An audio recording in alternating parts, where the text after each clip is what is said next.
What was the most successful prank you've ever pulled? You remember the juicy fruit gum sticks? The ones with the wrapper? I would carefully open the gum and save the wrapper.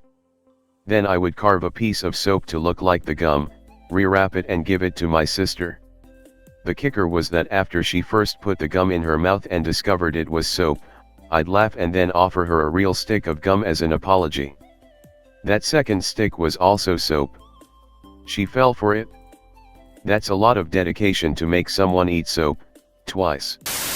After seeing the movie Poltergeist, I thought it would be funny to put all the chairs up on the table stacked all weird and then open all the cabinets in the middle of the night. I thought it would be harmless and my parents would get a laugh out of it. Nope. They believed, 1000%, that it was a ghost we had in the house, and it didn't even matter that I told them the truth. They choose to believe it was the ghost. I'm not sure why, but I think they really wanted to be haunted or something. Why is it so darn threatening to see all the cabinets open in a kitchen? Because only a monster leaves things open. Edit. So many poor souls saying they're married to a monster. Don't worry. You only die a tiny bit every time you close something the monsters have left open. A successful but unsuccessful one.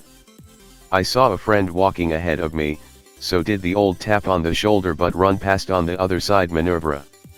However, while concentrating on him I didn't see the park bench, ran into it at full speed, and collapsed behind it. Through the gaps in the seat I could see my friend looking left and right, almost freaking out, wondering who had tapped him in the shoulder. The tears from the pain in my leg kept me from laughing and giving myself away for about 20 seconds. Task failed successfully. 1998 I was in 4th grade and got my hands on a universal remote watch. At the time it was super high-tech and nobody had heard of such a thing. I would sneakily turn the classroom TV on every 5 minutes. The teacher, who I despised, was convinced that ghosts were in the room. She unplugged it after the 3rd or 4th time. We told our tech-illiterate teacher to hold the power cord higher so the energy would flow better. She complied. This was in about 5th grade. I was sitting by the door and saw that a kid sitting by the window was copying all my movements. I made sure he actually was by making some weird movements, and sure enough he was. Then I noticed that behind his head, close to his shoulder, was an open window. I got the idea and swung my head as hard and violently as I could to the side. Of course he did the same also with a lot of speed and slammed his head into the window super hard. He whimpered and went home early because he had a headache. I felt pretty bad, but now every time I remember it puts a grin on my face. Sorry Tom. Edit. For these of you wondering, swung is an actual word, lol. I wanted to put swung there but I like swung more. It's okay, the seizures eventually tapered off. Okay, so this is a little involved. In college I lived in an all-male dorm, 3 stories with no elevator and tile floors. The floor plans were a big U with stairwells at each end and one in the middle. There was this short twitchy guy named Gary, an Air Force Academy dropout, who lived at the end of our hall in a private room.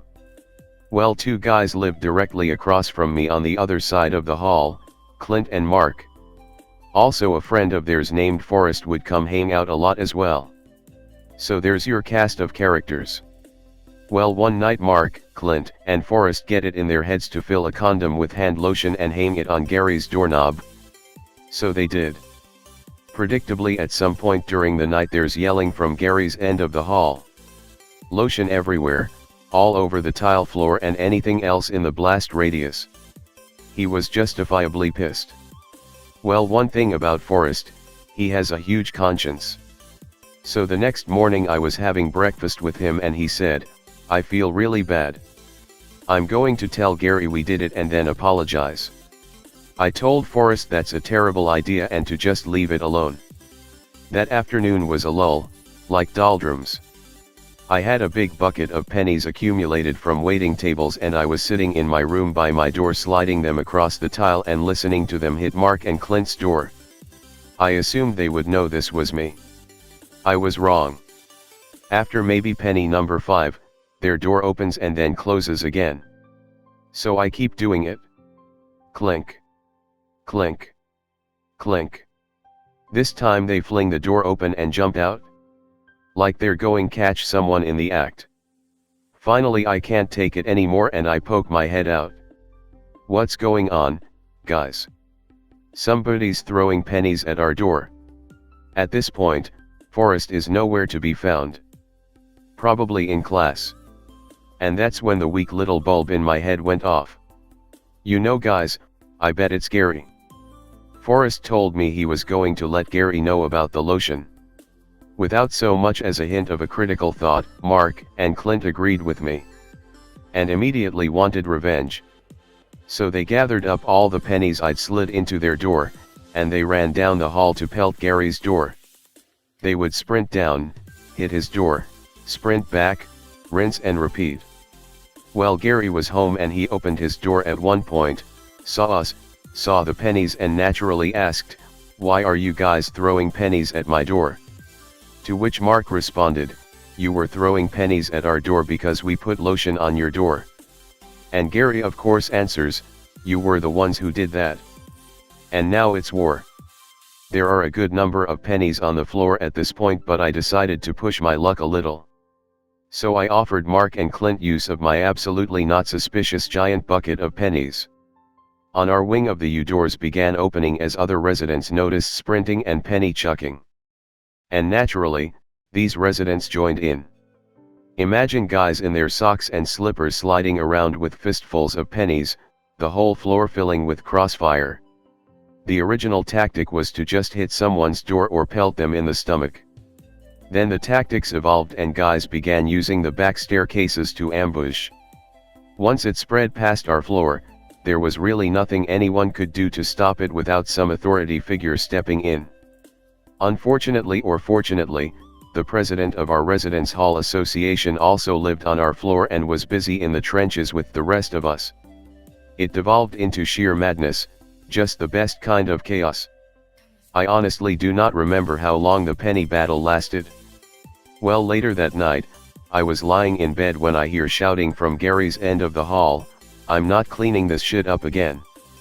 And then fighting and screaming and laughing. I hope this kind of answers your question. Edit, thanks for all the awards. And for everyone reading pennies as penises, it's okay. I hear both are susceptible to inflation. Thanks for watching. Subscribe.